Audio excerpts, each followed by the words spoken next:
So just like your heart beating is a function, it's an ongoing thing that emerges from the person throughout the course of their life. And the way in which they recreate it can be analyzed and looked at in what they think is them, how they think about them, what the regard they hold toward themselves is, what emotions emit from the thoughts, feelings, and behaviors that they are, and what gets included in it. And so we want to look at the function and the process and see how a person is selfing in a sense on an ongoing basis.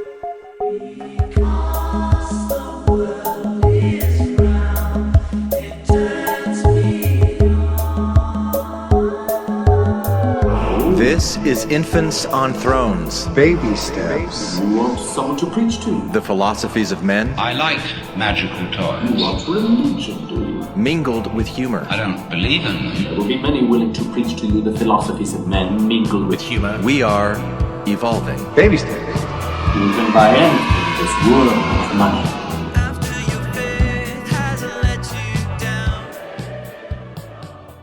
Look for the good in everything. Look for the people who will set your soul free. It always seems impossible until it's done. Look for the good in everyone. All right, Josh. The Arcturians have told me to slow down a little bit on my channeling to you. I'm saying this tongue in cheek.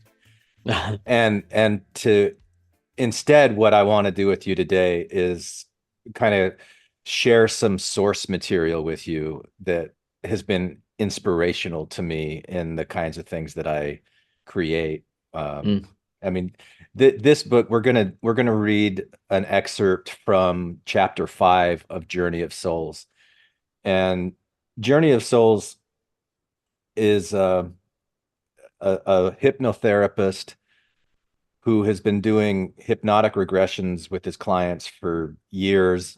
I'm not going to give his whole biography or anything like that. People can look it up if they're interested in it. What's his name? Did you say already? It's Michael. I don't remember off the top of my head. Okay. Sorry. His name's Michael, listeners. Okay. Well, see, now then there's also this book called Messages from Michael, which is channeled material that I don't want to confuse it with. Michael Newton is his name. Journey of Souls by Michael Newton. Cool. And I think that this was actually published. Let me see. It's been a while. I think it might have come out in the 80s. Well, this audiobook came out in 2011, but it's been around for a while. He's not alive anymore. He's gone on to the spirit world and found out if what he thought he was doing was legit or not. Maybe I don't know. But I find it so interesting because this book is essentially transcripts from his sessions with his clients under hypnosis, and he would take them back to even before they were born and start having conversations. And there's this whole history of how he started doing what he was doing. And he didn't believe in any of it at first. He saw it as a way that he was engaging with their imaginations. And he just saw that there were these really striking results when he would kind of go along with it and let them talk, and he would encourage it. And then he got more into it. And so Journey of Souls, I have to I put a little asterisk on it when I read it, because a lot of it is him saying what he thinks the afterlife is like and the structure of reality, which I think all of those things are great. I love to hear it, but I don't take any of it as gospel. So I kind of have an asterisk, or take it all with a grain of sand. But this excerpt today is my favorite part of that book, because he's working with a client who's a woman named Hester. And in previous sessions, they had uncovered that she had lived a past life as a man in Oklahoma in the 1880s who was a lawyer. And that in that life, the man committed suicide. And when that man died and went to what Mormons would consider the spirit world, to have a little interview with his spirit guide, and kind of like a reporting, like his bishop's interview or something like that. Uh, he was really concerned about what his bishop is going to say, what his spirit guide's going to say, and so the therapist has him play both roles.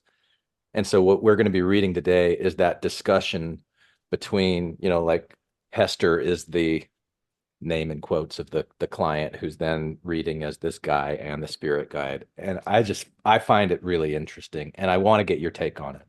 Incredible. Um, a couple questions came up before we jump in. Yeah. I'll ask them, and if you answer them is, I guess, all up to you. Yeah. But have you ever had hypnotherapy Yeah. done on you? Yeah. Twice. And are you open to talking a bit about it? Oh, for sure. Yeah. Was it something you felt was useful for you? Just to define useful. Did you it, well, okay, so did you feel that it benefited you in some way more than if you had not done it? Like your life I'm had glad that some I'm it glad was that an I did improvement. it. I was a little let down by it, You were but let not down. let down enough where I didn't, like, I still maintain an interest in it. But So do you uh so questions that are coming to my mind, I'll say it this way. yeah. The questions that are coming to mind is what was disappointing about it? What had Yeah. you hoped would happen? Yeah. Um, are you open to talking a bit about what it was about? And Yeah. and then part of me also thought, do you think that the practitioner was perhaps part of the issue, that you didn't get what you wanted from it, Okay. not the method? Anyway, Yeah. I think I'll answer that last question first. I think that it was all me, and the things that I was disappointed in were my own. Uh, I don't think it was the therapist or what she was doing or how she was doing it at all. So I did it two times, and the first time was during COVID, and it was telehealth, or it was through Zoom, and it just wasn't very effective at all. Like, as she was leading me into that hypnotic place, I just couldn't really get there. It just felt like I was deeply breathing and meditating, and I didn't really know what to expect, but I mm, kind of thought that I would be looking through the eyes of a past self, and I would see whatever time period or place or something like that, and have some kind of experience. Like, that's what I was hoping for, and it wasn't anything like that at all. And I was so skeptical the whole time that it just, it was kind of a wash and a disappointment. But I wanted to try it in person, and so a couple of months after that, when she was able to see me in person, I went and did it in her office. And that experience was a little bit better, but I still had the same kind of skepticism. And as I've got this thing about hypnosis that I could go way into a lot of my past experiences with hypnosis and pretending around hypnosis that I've done as jokes with friends in the past, and been the brunt of jokes where uh anyway, I have some when you experience there. were doing jokes, would you pretend that you were hypnotized, but you in Yeah. fact were very When well aware of what you were doing? for my 16th birthday, like, we played a practical joke on a friend of mine, that we pretended to be hypnotized, and then had him pretend like he was hypnotizing me. And so, like, and that started because when I was at EFY, when I was 14 years old, I was the brunt of a joke that people were pretending to hypnotize, and I totally bought it and was like way into it, and then I felt stupid about it. So, like, anyway, I've got certain things about that. But anyway, when I was in this office and I was having this experience, there was one point where I did start to see, like, myself as this Indian yogi sitting on the banks of the Ganges, and I was old, and I was wearing like this little white kind of diaper thing, and I could look down and see my legs and my feet. But I thought, I'm just making this up. I'm just imagining this. Like, Mm. I don't know that this is a past life or anything. And so that was my experience with it. And then a couple of years after that, I I had a friend that recommended that well, I was interested in doing it. I was interested in being the hypnotherapist. And so I am actually certified as a therapist, and I got certified with NLP, neuro linguistic programming. I did that 2 or 3 years ago.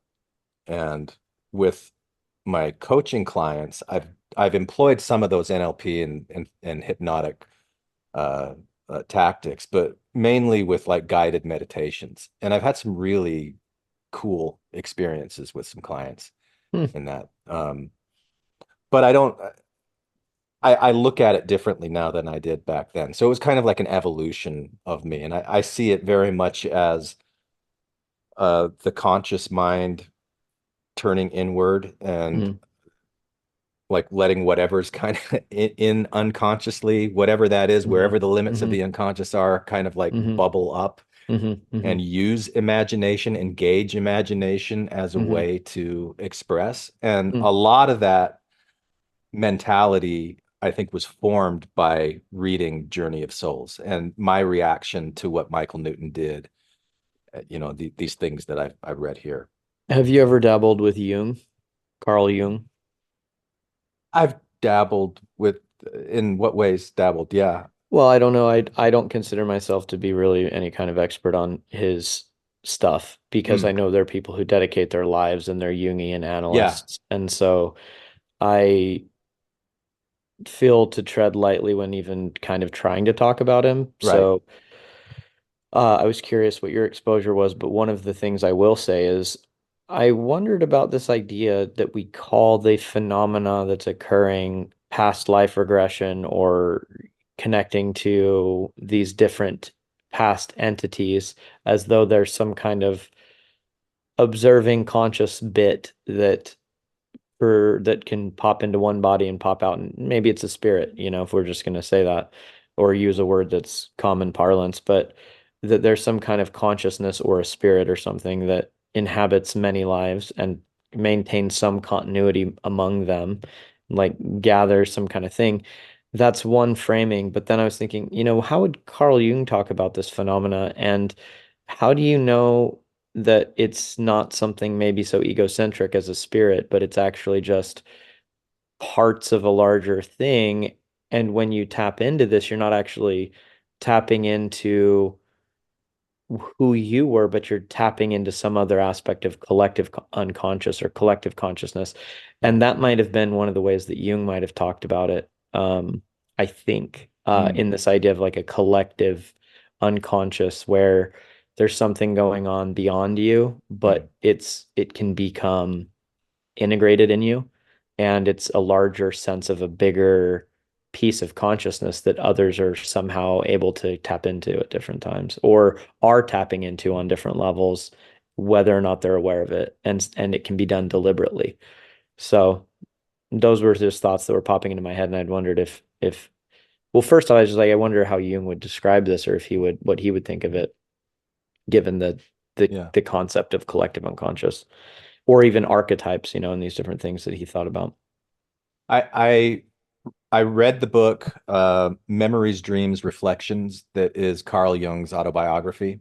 Hmm. And in that autobiography, he talks about a time in his life where he recognized that there was a personality inside of him which was much older than his personality. And Okay. I think he referred to it as the old man or something like that. And then there were other times where he recognized other personalities. So I'm no expert on Carl Jung. I did just come from a lunch with a Jungian therapist who I'm going to be working with when I finish my internship.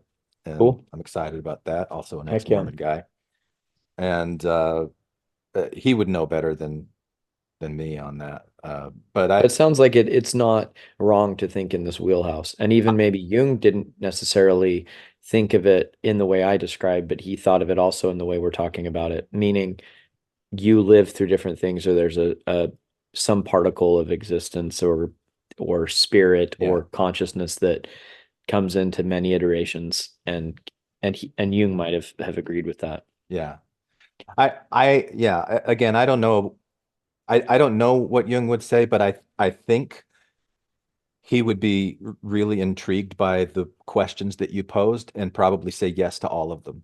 Yeah. and hesitate putting like really hard limits or Hmm. definitions that exclude. Um, that's my guess, but I had another question come up, which is the skeptical part of me. yeah. And so when I ever hear these people say they were some past person, a lot of them are famous people. They're never a Mhm. peasant or a regular person. They're like, Mhm. and I was stillborn 37 times before I iterated in a successful iteration.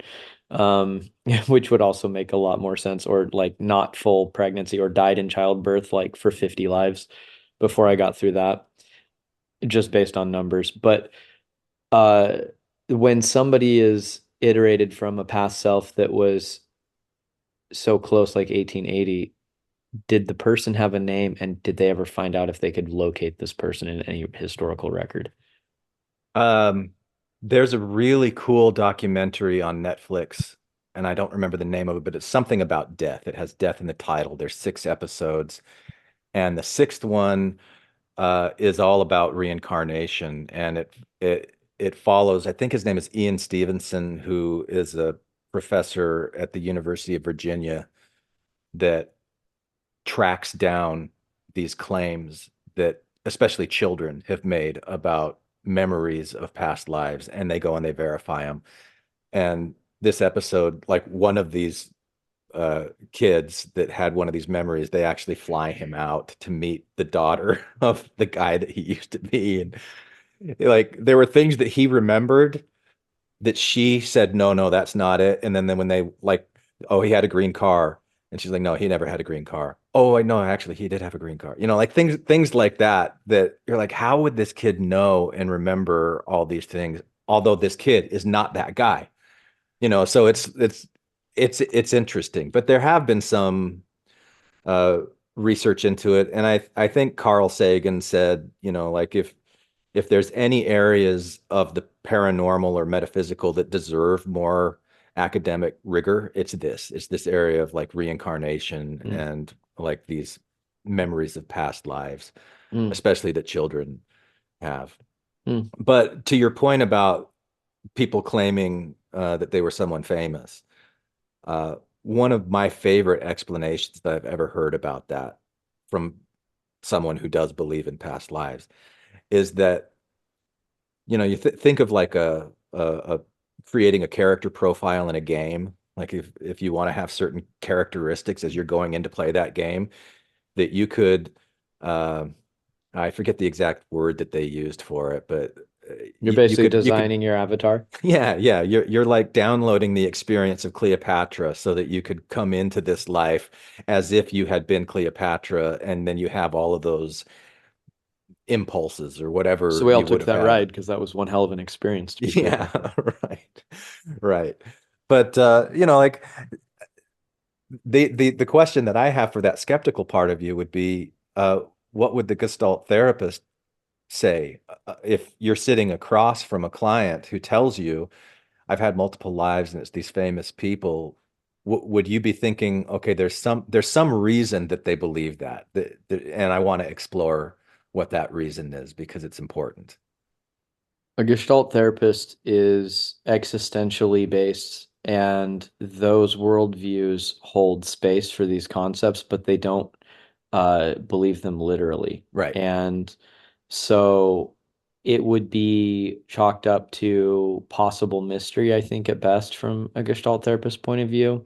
And it's because its philosophy is built on the foundation of existentialism, and existentialism is not really this, Mm, it can include that people will create a way of relating to phenomena that could have this shape and form, and it would take that seriously, but it wouldn't believe it literally. It believes that the literal encounter of experience is basically the field theory. It's the universe separating, individuating, encountering phenomena, and meaningfully organizing it in order to meet needs and remain um, in self-regulation. That the human organism is a self-regulating organism within its environment, and so that these kind of beliefs or these meanings that we impose on reality are not reality, mm, and they are only ways of meaningfully engaging to meet needs. So it's existential in that it says meaning isn't a priori to human, it's post priori. It's our own thing we create into it, and that is our kind of foundation. So it's I think again, I think they would chalk it up to it's one of the ways we integrate and make sense of our experiences, and there are phenomena that are occurring within a person that they're tapping into. Um, but it would not be probably believed literally. Yeah. So how would you handle it?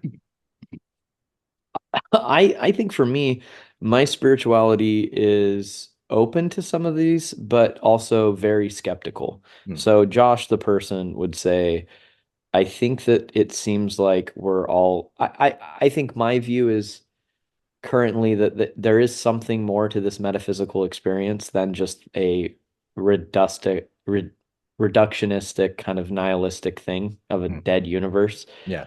Um, Metaphysics doesn't get taken seriously enough, in my view.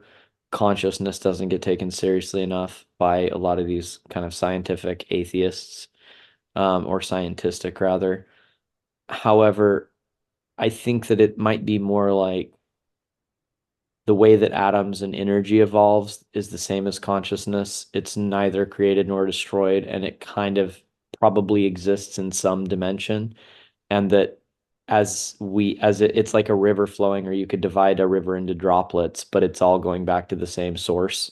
Hmm. So that's more of probably what I imagine, if anything, but I Yeah. don't know. I hold a big open that these Yeah. are some rough beliefs I hold loosely, Yeah. and it seems to be what makes the most sense right now. And Okay. there's the possibility that there's more, I think, mystery and divinity in the consciousness realm and experience of existence than maybe gets then well, I think that's there. I think that's something that's part of our nature. Yeah. Thank you for sharing that, Josh. I'm curious to know if you were sitting across from a client and the client came to you and said, I have these beliefs, like whether you Mhm. believe it or like Yeah. you got a place Yeah. nebulously, how do you react to the client who has these beliefs, whether you share those beliefs or not? I take them seriously as the client's beliefs. Yeah. Okay. Okay. That's what I thought. Nice.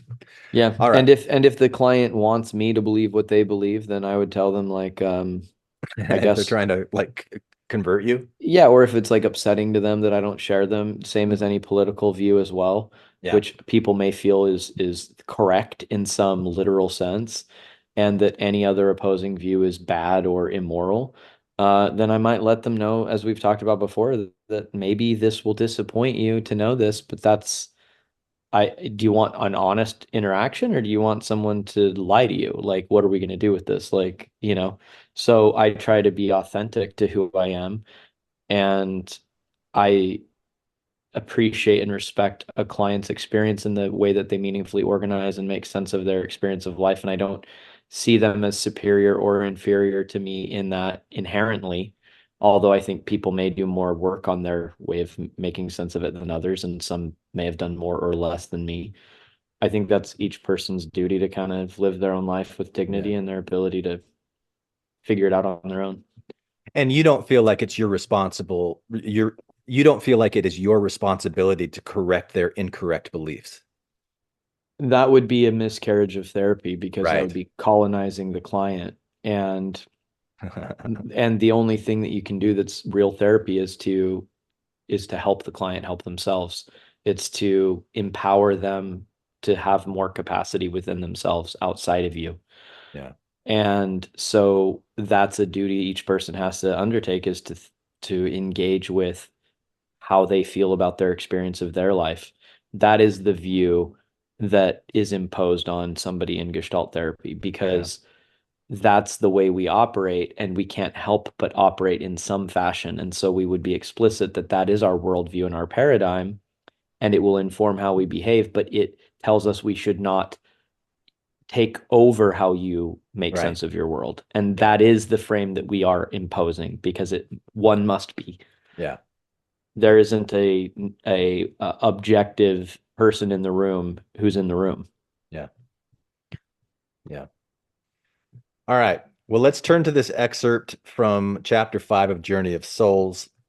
And I'm going to read I'm going to read most of it, but when it says Dr. N, I want Yeah. you to read that part and then I'll read the subject part. But here's just like the text from the book. It says the next case that I've selected has a more in-depth therapeutic spiritual orientation.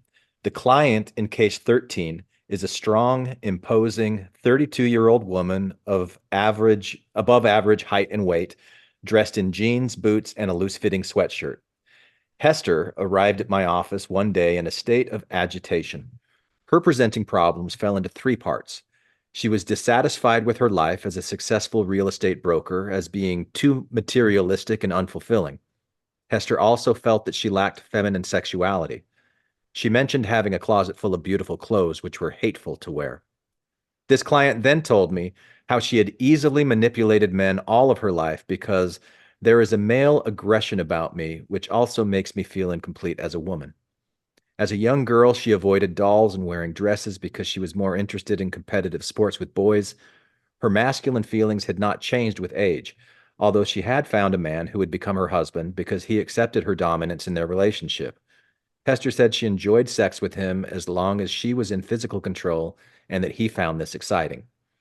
In addition, my client complained of headaches on the right side of her head above the ear, which after extensive medical examinations, doctors had attributed to stress. During our previous sessions, I learned this subject had experienced a recent series of male lives, culminating with a short life as a prosecuting attorney called Ross Felden in the state of Oklahoma during the 1880s. As Ross, my client had committed suicide at age 33 in a hotel room by shooting himself in the head. Ross was in despair over the direction his life had taken as a courtroom prosecutor. As the dialogue progresses, the reader will notice displays of intense emotion. Regression therapists call this heightened response being in a state of revivification, meaning to give new life, as opposed to alternative trance states where subjects are observer participants. So here is case 13, Dr. N. Now, now that you have left the shower of healing, where are you going? Okay, so the shower of healing, he's talking about like kind of this process of when you die and you go to the spirit world, like Mormons, ex-Mormons will be familiar with this kind of idea. A shower of healing is like you've cleansed yourself from all of the troubles in life and now you're ready to start planning your next life kind of thing. That's what he's already introduced in this book. So Hmm. Hmm. so now that you've left the shower of healing, where are you going? To see my advisor. And who is that? His name is Clotis. Did you talk to Clotis when you entered the spirit world? I wasn't ready yet. I just wanted to see my parents. Why are you going to see Clotis now? I'm going to have to make some kind of accounting of myself. We go through this after all of my lives, but this time I'm really in the soup Why? because I killed myself. When a person kills himself on Earth, does this mean they will receive some sort of punishment as a spirit? No, there's no such thing here as punishment. That's an earth condition. Clotis will be disappointed that I bailed out early and didn't have the courage to face my difficulties. By choosing to die as I did means I have to come back later and deal with the same thing all over again in a different life. I just wasted a lot of time by checking out early. So no one will condemn you for committing suicide. Well, my friends won't give me any pats on the back, and I feel sadness at what I did. All right, let's proceed into your conference with Clotis. First, describe your surroundings as you enter this space. I go into a room with walls. Oh, it's the Buckhorn, What's that? a great cattleman's bar in Oklahoma. I was happy as a patron there. Friendly atmosphere, beautiful wood paneling, the stuffed leather chairs. I see Clotis is sitting at one of the tables waiting for me. Now we're going to talk. How do you account for an Oklahoma bar in the spirit world? It's one of the nice things they do for you to ease your mind, but that's where it ends. This talk is not going to be like a party at the bar You sound a little depressed at the prospect of an intimate conversation with your guide about your last life. because I blew it. I have to see him to explain why things didn't work out. Life is so hard. I tried to do it right, but Do what right? I had an agreement with Clotus to work on setting goals and then following through. He had expectations for me as Ross. Damn, now I have to face him with this. You don't feel you met the contract you had with your advisor about the lessons to be learned as Ross? No, I was terrible. And of course, I'll have to do it all over again. We never seem to get it perfect. If it weren't for Earth's beauty, the birds, flowers, trees, I would never go back. It's too much trouble. I can see we're upset, but don't you think You can't get away with the thing here either. Everybody here knows you so well. Our thoughts are so easy to read. There's nothing I can keep from Clotus. I want you to take a deep breath and go further into the Buckhorn bar and tell me what you do. Ah, I float in and I sit down across from Clotus at a round table near the front of the bar. Now that you're near Clotus, as do you think he is as upset as you are over this past life? Hmm. No, I'm more upset with myself over what I did and didn't do, and he knows that. Advisors can be displeased, but they don't humiliate us. They're too superior for that. Note, Case 13 had quite a long orientation, which I have condensed here. At this juncture of the case, I shifted my questioning to involve the subject's guide. As the proceedings unfold with Ross Felden's life, I will take the role of a third-party intermediary between Ross and Clotus. Within this counseling mode, I also want to initiate a role transference where Hester Ross will speak the thoughts of Clotus. Ross, we both need to understand what is happening psychologically to you right from the start of your orientation with Clotus. I want you to assist me. Are you willing to do this? Yes, yeah, I am. Good. Now you are going to be able to do something unusual. On the count of three, you will have the ability to assume the dual roles of Clotus and yourself.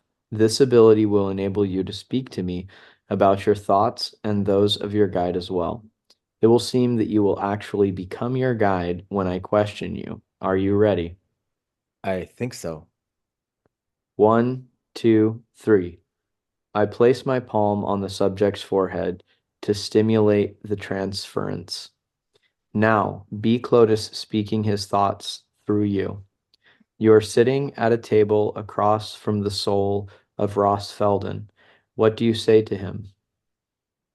I tried, but I fell short of the goal. Now switch places, become the voice of Clotus. If you could change anything about your life, what would it be? Respond as Ross.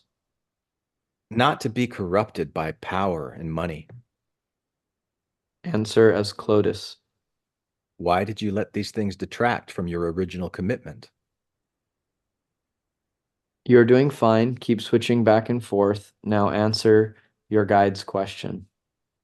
I wanted to belong, to feel important in the community, to rise above others and be admired for my strength, Respond as Clotus. especially by women. I observed you tried to dominate them sexually as well, making conquests without attachments. Speak as Ross. Yes, that's true. I don't have to explain. You know everything anyway. Respond as Clotus. Oh, but you do. You must bring your self-awareness to bear on these matters. Answer as Ross. If I hadn't exerted power over these people, they would have controlled me. Respond as Clotus. This lacks merit and was unworthy of you. What you became is not how you started. We chose your parents carefully. Note, the Felden family were farmers of modest means who displayed honesty, forbearance, and sacrificed much so that Ross could study law. Answer as Ross. Yes, I know. They brought me up to be idealistic, to help the little guy. And I wanted this too, but it didn't work for me. You saw what happened. I was in debt when I began as a lawyer, ineffective, of no consequence. I didn't want to be poor anymore. defending people who couldn't pay me. I hated the farm, the pigs, and the cows.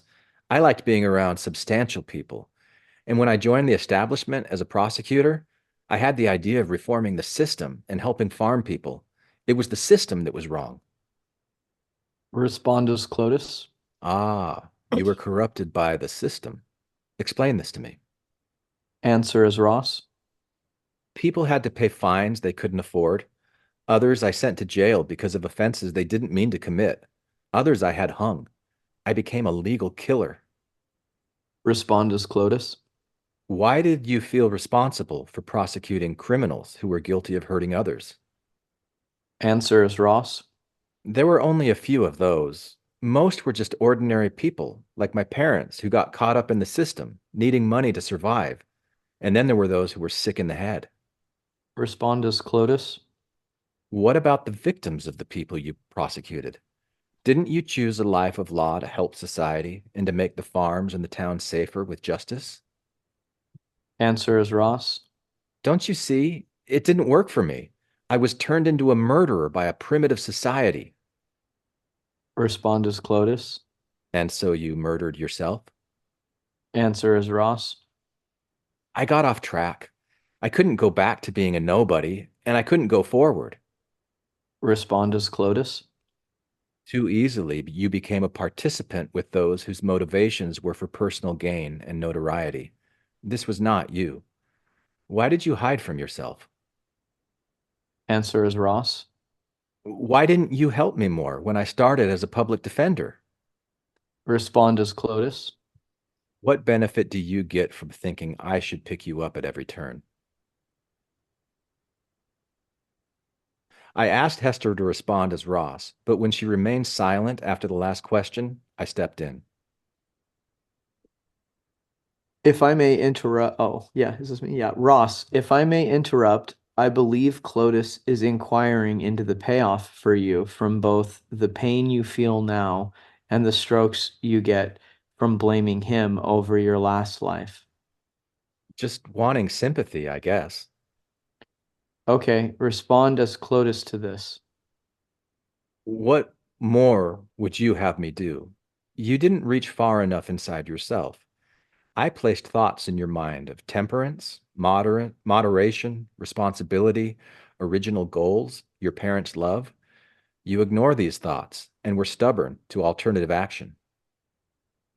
I know I missed the signs you set up. I wasted opportunities. I was afraid. Respond as Clotus to your statement. What do you value most about who you are? Answer your guide. That I had the desire to change things on Earth. I started with wanting to make a difference for the people of Earth. Respond as Clotus. You left that assignment early, and now I see you missing opportunities again, being afraid to take risks, taking paths which damage you, trying to become someone who is not you, and there is sadness again. While Case 13 is speaking as Clotus, I notice how her responses take on a more lucid and decisive quality, which is different from either my client Hester or her farmer self as Ross. I close the orientation scene and immediately take Hester to a later spiritual stage just before her rebirth today. With all the knowledge of who you were as Ross and having a greater understanding of your real spiritual identity after your stay in the spirit world, why did you choose your current body? I chose to be a woman so people would not feel intimidated by me. Really? Then why did you take the body of such a strong, forceful woman in the 20th century? They won't see a prosecuting attorney dressed in black in a courtroom. This time, I'm a surprise package. A surprise package? What does that mean? As a woman, I knew I'd be less intimidating to men. I could catch them off guard and scare them to death. What kind of men? The big guys, the power structure in society, catch them when they're lulled into a false sense of security because I'm a woman. Catch them and do what? Drives her right fist into the left palm. Nail them to save the little guy from the sharks who would want to eat up all the small fish in this world. I move my subject into the present while she remains in the superconscious state. Let me understand your reason for choosing to be a woman in this life. You wanted to help the same sort of people who you were unable to help as a man in your previous life. Yeah, but it's not the best way. It's not working out for me like I thought. I'm still too strong and macho. Energy is pouring out of me in the wrong direction. What wrong direction? I'm doing it again, misusing people. I chose the body of a woman who's intimidating to men, and I don't feel like a woman. Give me an example. Sexually and in business, I'm in the power game again, pushing aside principles, getting off track as before, as Ross. This time, I manipulate real estate deals. I'm too interested in acquiring money. I want status. And how does this hurt you, Hester? The influence of money and position is a drug to me as it was in my last life. My being a woman now has done nothing to change my desire to control people. So stupid. Then do you think your motivations were wrong in choosing to be female? Yes, I do feel more natural living as a man. But I thought as a woman, this time around, I wanted this chance to try again in a different sex, and Clotis let me take it. Client slumps down in her chair. What a blunder. Don't you think you're being a little hard on yourself, Hester? I have a sense you also chose to be a woman because you wanted a woman's insight and intuition to give you a different perspective, to tackle your lessons. You can have a masculine energy if you want to call it that and still be feminine. Case 13 chose to be a woman in this life to try and get over the stumbling blocks experienced as Ross Felden. Would Hester have benefited from knowing about her past as Ross from birth, rather than having to wait for 30 years and undergo hypnosis? Having no conscious memory of our former existences is called amnesia. This human condition is perplexing to people attracted to reincarnation. Why should we have to grope around in life trying to figure out who we are and what we're supposed to do and wondering if some spiritual divinity really cares about us? I closed my session with this woman by asking her about amnesia. Why do you think you had no conscious memory about your life as Ross Felden? When we choose a body and make a plan before coming back to Earth, there's an agreement with our advisors. An agreement about what? We agree not to remember other lives. Why? Learning from a blank slate is better than knowing in advance what could happen to you because of what you did before. But wouldn't knowing about your past life mistakes be valuable in avoiding the same pitfalls in this life? If people knew all about their past, many might pay too much attention to it rather than trying out new approaches to the same problems. The new life must be taken seriously. Are there any other reasons?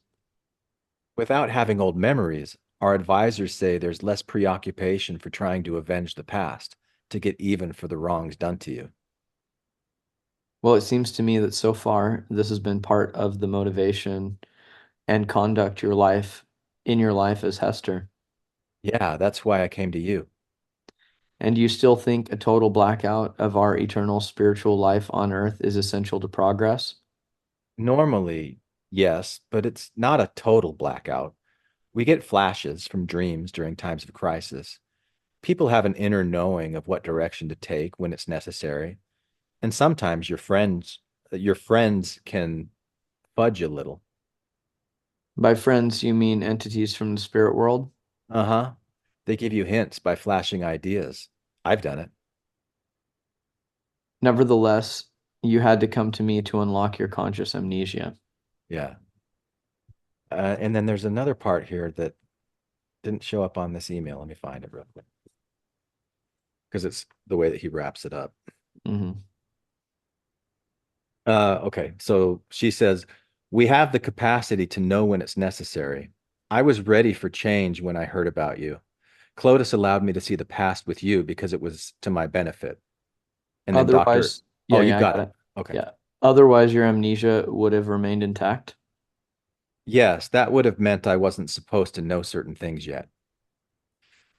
Note, I completed my session with Hester by reinforcing her choice to be a woman for reasons other than intimidating men. I gave her permission to lower her defenses a little and be less aggressive, We discussed options for restructuring occupational goals towards the helping professions and the possibilities of volunteer service work. She was finally able to see her life today as a great opportunity for learning rather than a failure of gender choice. After a case is completed, I never cease to admire the brutal honesty of souls. All right, end scene. So I want to know what you thought about that, Josh. Well, it was fun to read it with you. Yeah. What was I fun like about it?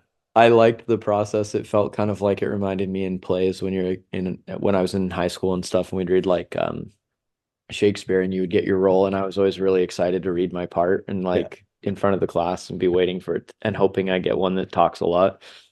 Um, Did it bother you that most of your lines were like, now speak as Hester, now speak as Roth? Or I just wanted to call him Clothes instead of Clothes. Claudius.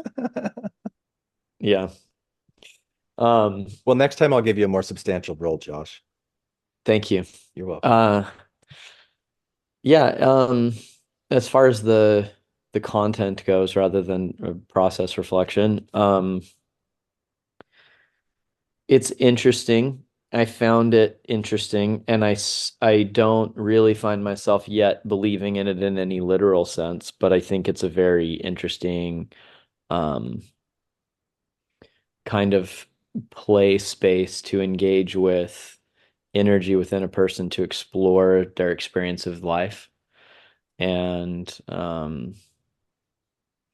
yeah, so I like the process, and I know there's been like excuse me, a really like there was a big study on like what makes therapy useful, and it essentially boiled down to you like your therapist, but it also defined like how clearly defined the project of the therapy is by the therapist, like how coherently they know what they're attempting to do also increases the likelihood that a positive outcome will happen. Yeah. And I think it's because it allows the kind of people that want certain kinds of experiences to engage with people and actually get that and therefore like the person and feel that it benefited them. Mhm. So it's really mostly about clarity of the project by the therapist and then the client wanting that particular service and then them both engaging in it in a productive way that they like each other. And that's what's most likely going to have a healing effect.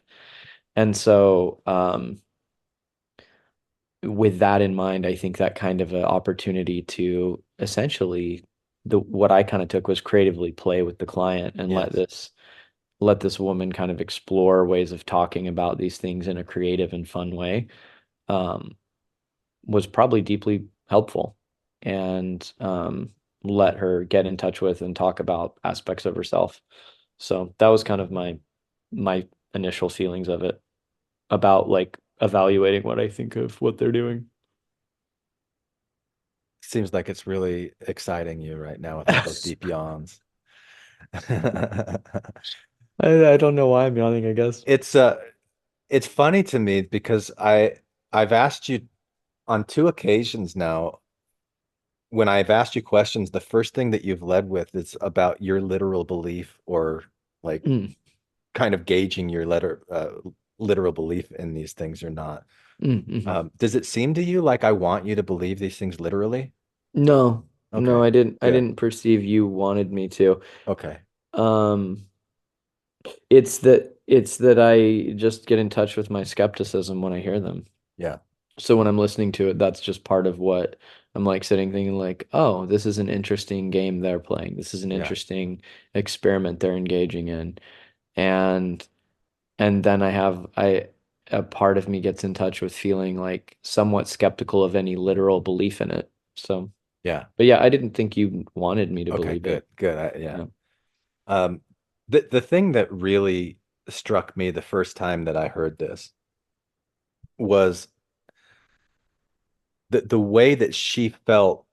Well, first of all, that she could talk about her own, like whatever's going on in her life right now is being framed in this fiction of the Ross of the life of Ross Felden. And I Mm, say that as a fiction because it's a constructed story. Whether there's anything literally real to it or not, I don't know. But like in the mm, moment, this is what she's saying. I'm coming to therapy because I got these issues and problems, and here's how mm, I'm going to express it while I'm in this deep, relaxed, hypnotic state. mhm, Hmm. And maybe it's things that are too shameful or difficult for her that she has to create this other personality to talk about them from that perspective. And she was so hard on herself.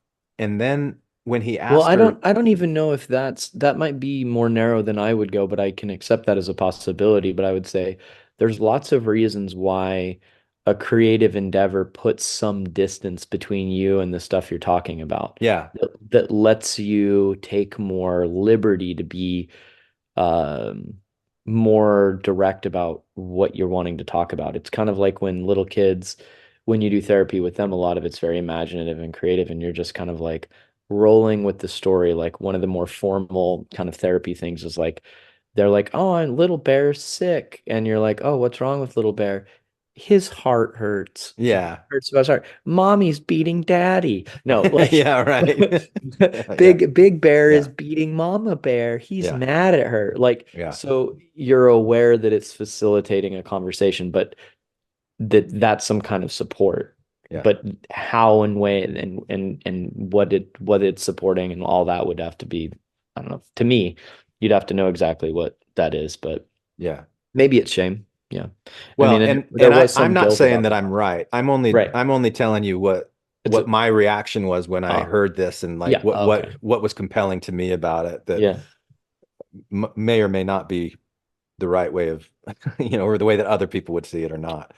But I there was this shift that I perceived in Hester when she talked as Ross, and then when she talked as Clodes, the advisor, that especially like there's this moment, I don't know, I thought it was really cool that she was able to be compassionate, because I felt like Clovis was compassionate but not um passive, like what was still kind of like holding her accountable for certain things, or holding Ross Mm, accountable for certain things, but doing it in an understanding way, and like trying to expand the view.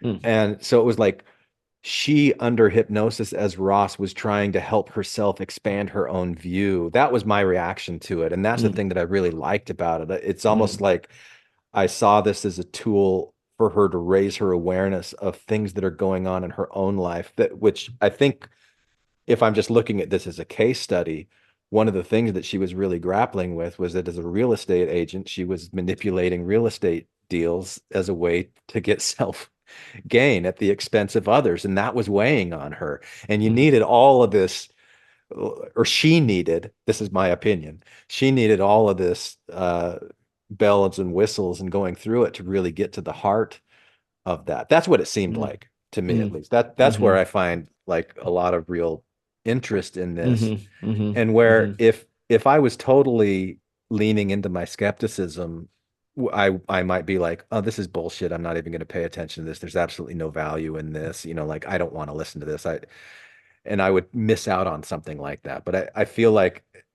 that gave me more insight into mhm, human nature somehow, and mhm, it excited me. mhm. Yeah, my skepticism never goes that far. It's mainly just like a precursor to, while not believing it literally, like Clotis Hmm. or Ross are real in a literal sense as people who lived, or a spirit entity that exists in some realm, but that it's a very useful process creatively for a person to channel. And I often thought like being in a play would be really, really enriching, to Mm. just experience yourself fully committed to um, some kind of other energy that you can creatively express things that otherwise might be taboo or outside the palette, like being the villain even, and just being completely depraved, Yeah. or being this righteous hero who gets to save the day and feel awesome, or all the different parts that you can play. Um, I think they let you channel and tap into things. Um, I think there's like this whole thing of Jim Carrey talking about like we're always acting all the time, putting on a character, and that's what he learned as an actor. Mm. And he could just change the one it is. And he's like, there is no Jim. There's just a series of things I'm doing at any given time and pretending in a certain particular way. Yeah. Yeah, that documentary about when he became Andy Kaufman, Yeah, that's wild, huh? I love that. I've watched that probably 6 times. That feels like a But thing that would be up your alley to discuss. That'd yeah, be interesting because it's like they say that he kind of got possessed with it in his own sense, right? yeah. And I recently saw a Dave Chappelle stand up, Right. I probably from remember he like the past talks couple of about years, that. where he talked Yeah, about it because he appeared in that documentary. He was like invited on the set to meet right. Jim Carrey, He and wanted to meet Jim as hero, and he yeah, met Andy instead. and thought he was kind of an asshole. Yeah, yeah, yeah, yeah. Yeah. No, that That's that funny. that whole thing is interesting, and where you draw Yeah. but it also goes into the question of like the self. Where do you like how do hmm you define yourself? What are the limits and the boundaries Well, of my that? thing is the self is real in the sense that it's happening, but it's not real in the sense that it's again like a thing that is. It's a process, in other words. Um, you're always kind of encountering and telling a story and creating this thing, and it's useful, but it's not. How do you define self? It's a way in which y the organism Yeah, how do you uh, define organism?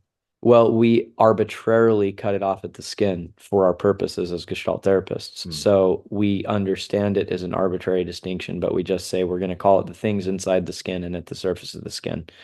And outside that, we're going to say it's not the organism, it's the environment. And Yeah. again, this is done knowing that these are arbitrary but meaningful distinctions to have a discussion. So we impose it there. And so the organism, the being, skin, and inside, uh, it relates to itself in a meaningful way that is kind of tells a story over time that lets the person uh, meet their needs and react and respond and organize experience. And that function has just like your heart beating is a function, it's an ongoing thing that emerges from the person throughout the course of their life. And the way in which they recreate it can be analyzed and looked at in what they think is them, how they think about them, what the regard they hold toward themselves is, what emotions emit from the thoughts, feelings, and behaviors that they are, and what gets included in it. And so we want to look at the function and the process and see how a person is selfing in a sense on an ongoing basis. And the self is the somewhat static, momentarily held thing that is the product of the the self process. Um, that would be how we would talk about it probably. I'm glad you brought that up, and I'm glad that you mentioned arbitrary a couple of hmm times in there because you mentioned it in our last discussion as well. hmm Um, Talk to me about arbitrary. Like when you say Uh, arbitrary, well, like what I think it you was mean decided. is, It was decided for purposes of looking at these two elements and separating them so there could be defining the terms of the discussion essentially, and understanding that there's not an inherent reason to do that other than functionally it allows us to have a meaningful discussion. yeah, And so we have to pick one somewhere. And so we picked it there and basically made that the point, defining the points of discussion. yeah. And in your experience as working with this arbitrary division in the separation of self, where you're saying what you are as the self, or what you are as an organism, we'll say, what you are as an organism begins and end, well, not begins, but ends at your skin. Mhm. It's everything inside of you, And the you know, skin the and skin. its yeah, and its experience of what it comes in contact with. Yeah. And that's where it kind of blurs that arbitrary line because What does? What blurs it? the experiences that Mm, you that imprint upon you from your environment. right. The line's always blurry. I mean, at the breath, it's blurry because you're taking in at drinking water, it's blurry. At eating food, Yeah. it's blurry. Right. At sex, it's blurry. At shared experience that's overlapping at the same time, it's blurry. Yeah. When you're peeing, it's blurry because something's leaving you. If you're bleeding out, it's blurry, you know. So there's lots of times when the lines get blurry for sure. Yeah. Mhm. And what do you do with those blurry, like, I guess What do like you, I'm thinking about beliefs that people have, yeah. thoughts that people think. um, when those thoughts and those beliefs might have their origin outside of the self. You mean outside of the organism? Outside of the organism. Because, okay, Mhm. so the organism is a thing that has a lot of appendages, and one of those appendages is the self, I which mean, I kind of think of as an ego. if you want to call it an appendage, but you could just say properties of the organism include both physical and metaphysical. And one of the properties that is metaphysical is the self function, Hmm. because the self isn't static, but the self function remains with the person at some degree. Even in insanity, it's doing something in some way. And so that seems to be a more static part of the organism, is the self function. And that's the ongoing process of what I said is selfing, or re-emitting this relationship that one holds to oneself as one thinks about oneself as separate from. It's really kind of a separating function that tells a narrative and holds some kind of nuclear sense of a being. Um, and that's what that is. So it's a function, and it's a part of, and it's a metaphysical part of the organism. Yeah.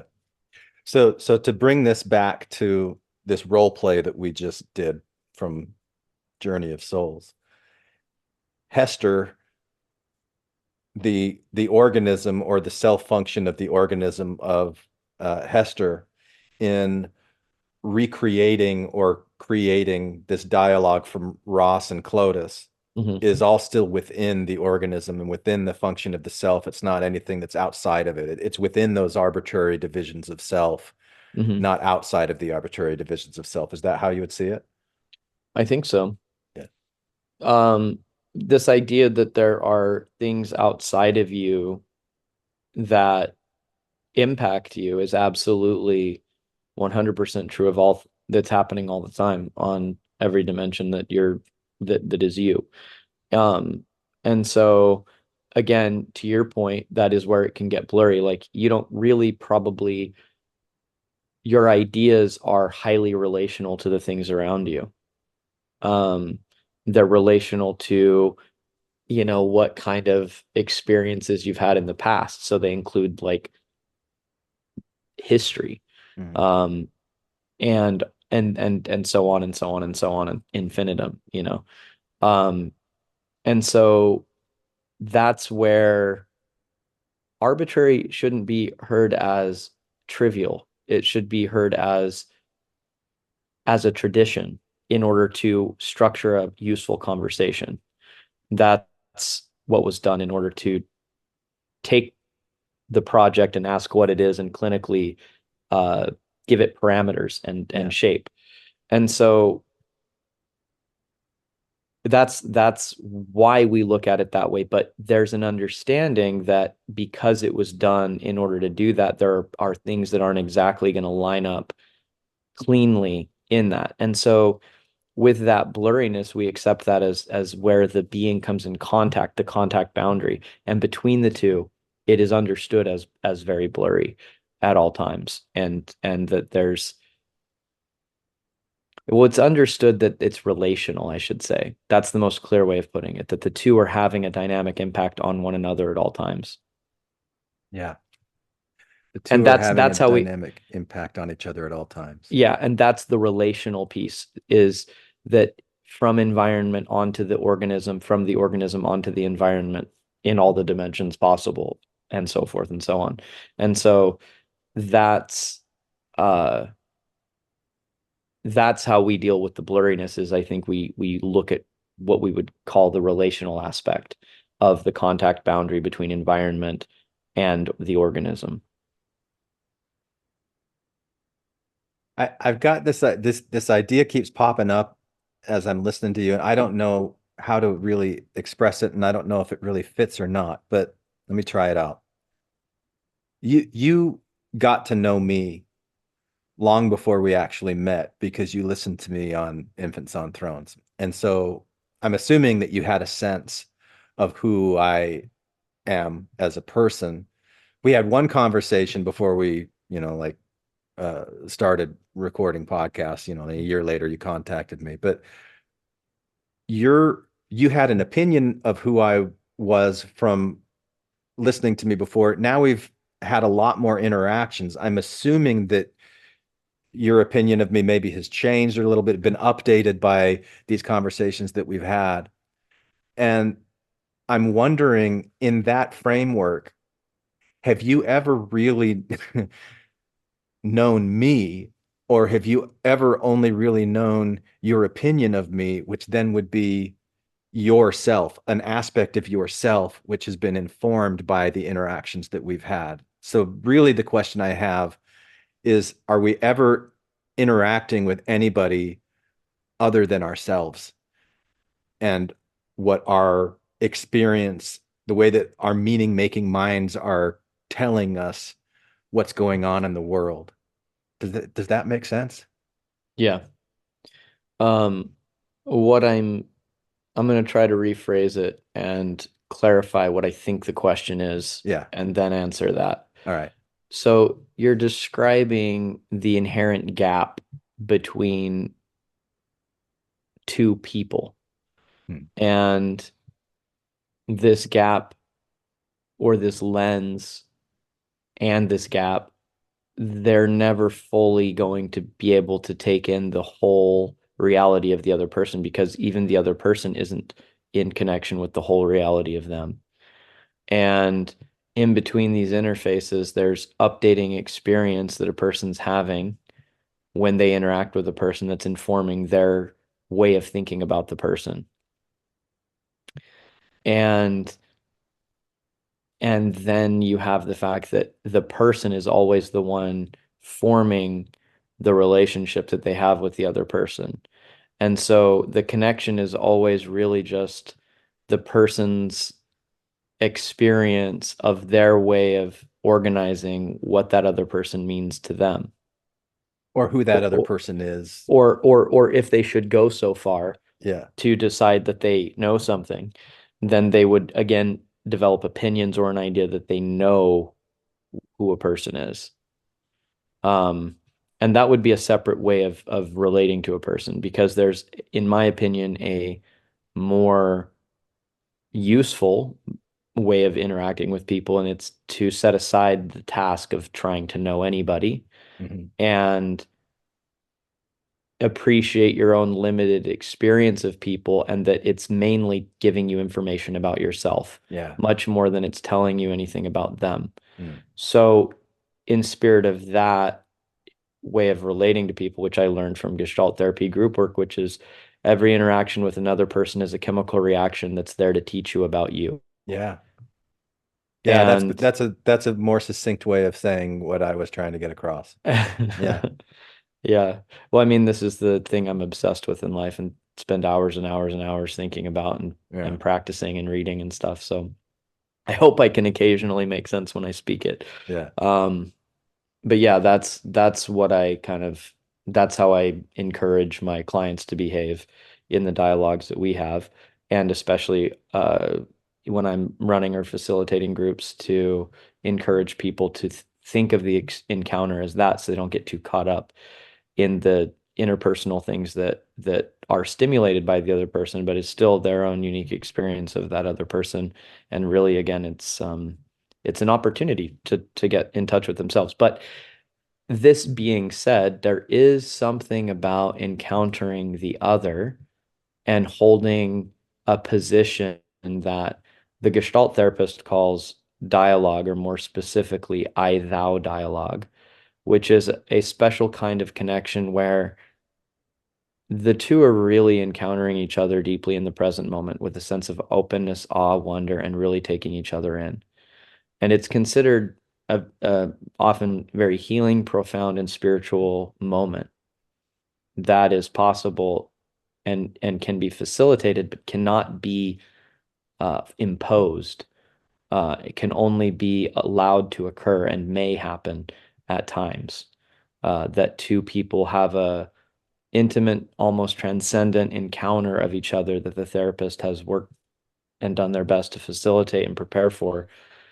And so, with knowing that, that kind of a thing never supposes any kind of knowing of a person, or creating an opinion of them. It's really more of an experiential encounter.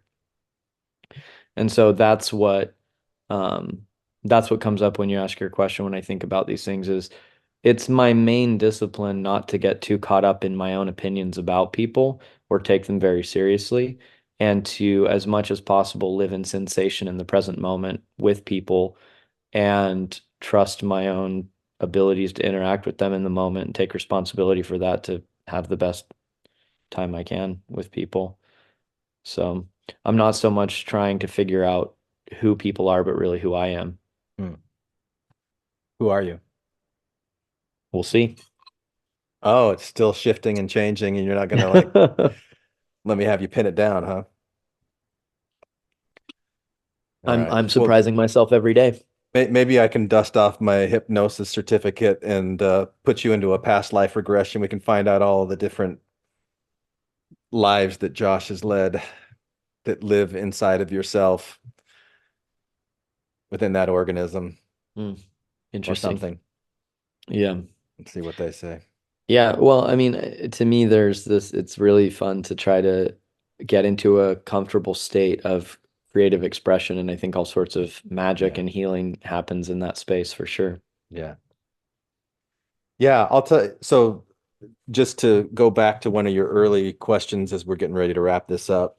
Mm, Um, I have had an experience that I felt was very visceral, like a past life experience, but it wasn't under hypnosis. It was mm, during an ayahuasca ceremony, and mhm, I've talked about it previously, but it I am imagined, or I can't say I remembered because that puts it too much in like the literal sense, and I'm not comfortable with that. But I pictured myself as a Hindi woman.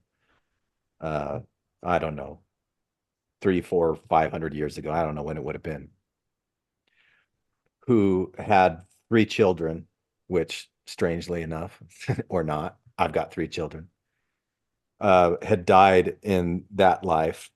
And that this was a woman who had been she was from a wealthy family, but she really cared about all people and the poor and dedicated her life to service of like helping others.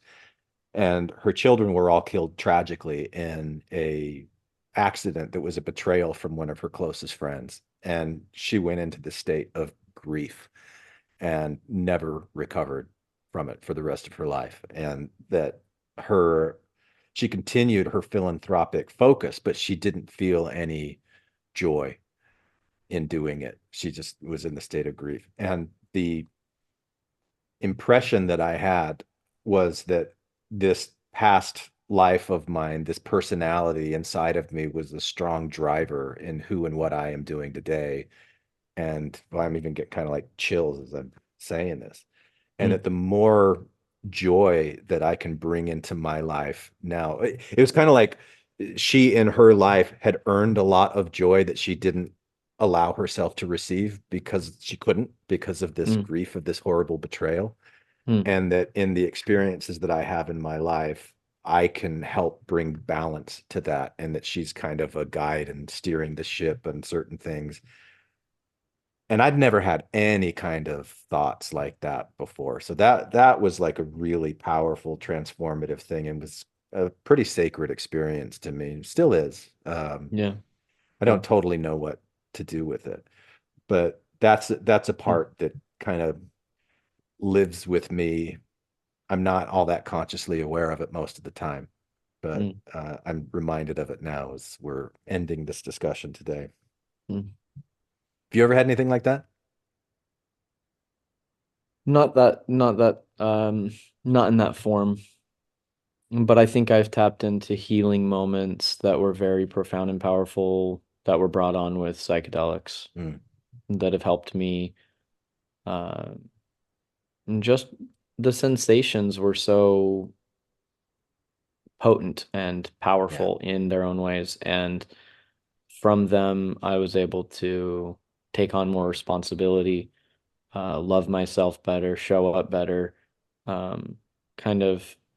And by better, I mean I'm enjoying the ride a lot more now than I have been. And I believe that I'm living in a way that's more interconnected with a value-based way of life, and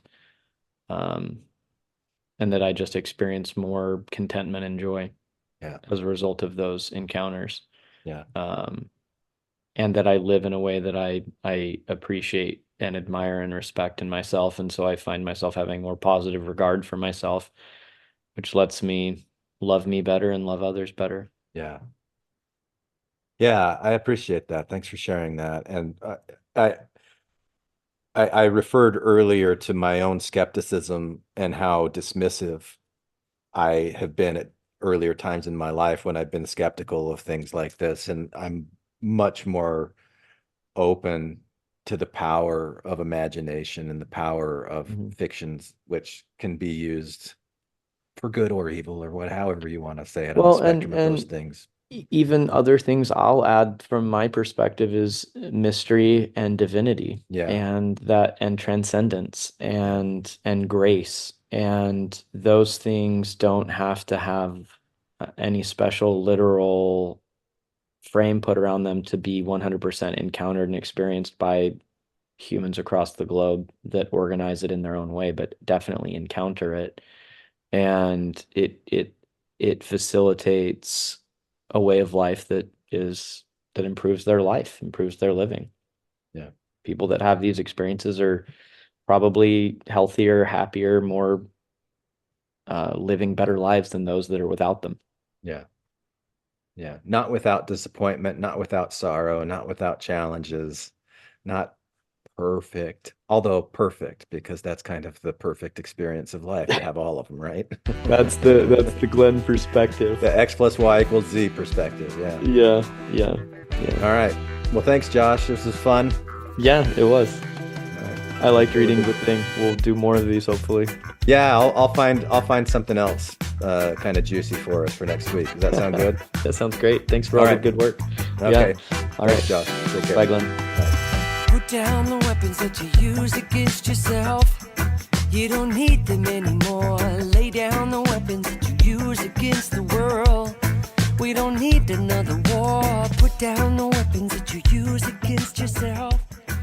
Hi, this is Hillary. Matthew, Ryan, Carol, Keith, Ashley, and I like to play bingo online while listening to Infants on Thrones. You can comment on this episode on the website, infantsonthrones.com. And if you really like what you hear, give the Quorum a 5-star rating and write a short review on iTunes. I did. Anyone for the closing prayer? My worst crime is an inside job. Dark thoughts taking over like an inside mob.